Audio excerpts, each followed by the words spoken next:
Doktor, angina butunlay olib tashlansa, tomoqni boshqa bezovta qilmaydimi? Angina to'liq olingan bo'lsa ham, lekin tomoqning shilliq qavatlari, ya'ni faringal sohalarimiz bor, o'shalarda og'riq baribir bo'lib turadi. Burunni kukushka qilib yuvish o'rganib qolishga sabab bo'ladimi?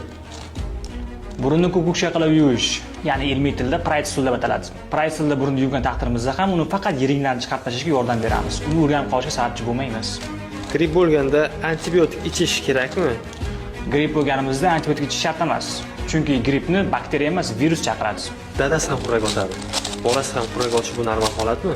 Dadasi xurrak otadi, bolasi ham xurrak otadi degani emas. Chunki dadasining vesi bo'lishi mumkin, eti bo'lishi mumkin va nafas yo'llarida muammosi bo'lishi mumkin. Bu esa dadasidagi muammolar hisobiga xurrak otish. Lekin o'g'ilda xurrak otish aloqatga o'tmaydi. Yosh bolalarda quloq og'riganda ona suti tomizsa bo'ladimi? Farzandlarimiz quloq og'riganda ona suti ko'pincha tomizamiz. Bu katta xato. Sababi esa quloq pardasi teshilgan bo'lsa, ona suti tarkibida oqsil bor va bakteriyalarning rivojlanishiga zo'r sababchi bo'ladigan narsa. Undan og'irroq holatga keltirib qo'yishimiz mumkin ona suti tomizgan paytimiz. Naushniklarda qo'shni baland qilib eshitishni quloqqa hech qanday ziyoni yo'qmi? Naushniklarda qo'shni baland qilib eshitish bu nerv hujayralariga, ya'ni eshitish nervlariga ziyon. Shuning natijasida naushnik baland qilib eshitganimiz hisobiga qulog'imizdagi nervlar zararlanadi va eshitishimiz pasayishi mumkin.